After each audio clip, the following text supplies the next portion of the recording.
All right, today we're going to dive into the powerful and, frankly, pretty counterintuitive wisdom of Charlie Munger. We're focusing on his #1 rule for anyone over 50. Now, this isn't about chasing the next hot stock or trying to get rich quick. No, this is about something way more important: how to protect the wealth you've spent your entire life building. So let's get right into it. And right away, you can tell he doesn't pull any punches. This quote gets straight to the heart of his entire philosophy. What Munger is doing here is giving us a really stark warning. The very same mindset that helped you build your nest egg could be the exact thing that destroys it if you're not careful.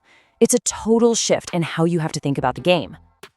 So what's the big idea here? Well, Munger basically says that your financial life is split into two completely different games.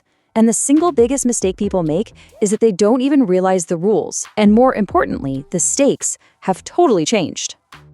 And here it is, laid out plain as day. You know, in the first half of your life, you're playing offense. You're building, you're taking risks, you're being aggressive.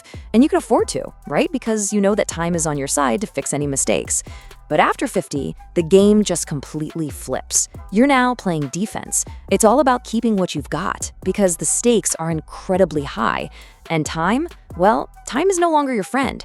It's more like a strict referee, and it punishes mistakes hard. This right here, this single sentence, captures the entire philosophy. It's a massive shift in your perspective. You have to stop asking, how much can I make on this? And you need to start asking, how much of this can I absolutely not afford to lose? The goal isn't piling up more wealth anymore. It's preserving the wealth you have. Okay, so this whole defensive mindset, it leads us directly into Munger's next big idea, which is all about prioritizing preservation over speculation. Just look at the difference between these two mindsets. The speculator on the left, they're all about excitement. They're chasing stories or constantly asking, how high can this thing go? But the preserver on the right, they're grounded. They value discipline. And their first question is always, okay, what is the absolute worst that can happen here? Munger's point is simple. After 50, your job is to live and breathe everything in that right-hand column. This phrase, you've heard it, right? It's like the theme song for speculators. It's that little justification we tell ourselves right before we take a huge, reckless gamble. We convince ourselves that, for some reason, the basic laws of risk and return just don't apply to us this time. Munger is crystal clear. Thinking like this is a direct path to financial ruin. So why is avoiding those big risks so critical? Well, it all boils down to the brutal, unforgiving math of a big loss.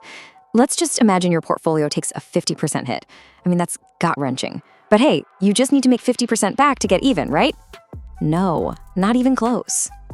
To get back to where you started, you actually need a 100% gain. A full 100%. That is a mountain to climb. It's a feat that most portfolios never achieve, especially when you don't have another 30 years for that recovery. This is it. This is why avoiding the big loss is everything. So what's the emotion that's really driving this kind of risky behavior? Munger just nails it here. It's not ambition. It's greed, but it's dressed up to look like ambition. It's that urge to reach for a huge return you don't actually need. And in doing so, you risk the money that you absolutely positively cannot live without. So if preservation, playing defense, is the goal, what's the most important tool you have? Well, that brings us to Munger's third pillar, and this one completely redefines what it even means to be a smart investor. You know, this idea is so simple, but it is incredibly powerful. Success in this game isn't about moments of genius. It's about the steady, disciplined, relentless avoidance of stupidity. It's not about making a few great moves. It's about consistently not making terrible ones. You win by not losing.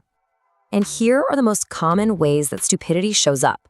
Notice something? None of these have anything to do with your IQ. They're all behavioral traps.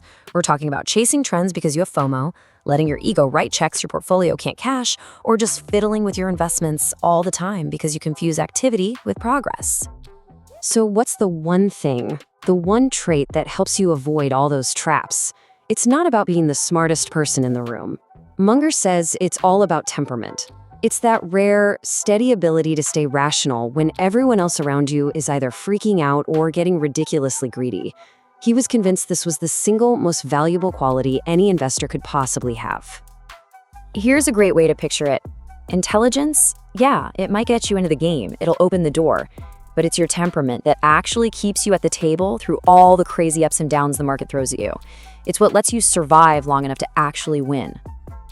And that brings us to the final and maybe the most surprising piece of Munger's wisdom: the incredible power of just keeping things simple.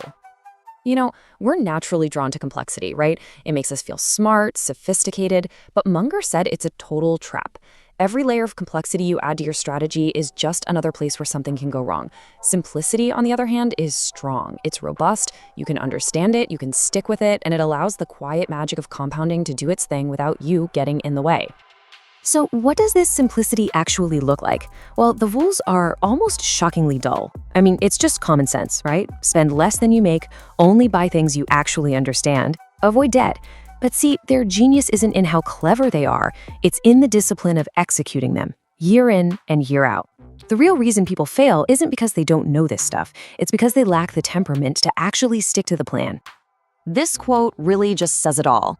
The goal isn't to have some thrilling investment adventure with great stories to tell at parties. The goal is to get where you're going with your money intact. And the surest way to do that, the path that lets compounding do all the heavy lifting for you, is almost always the boring one.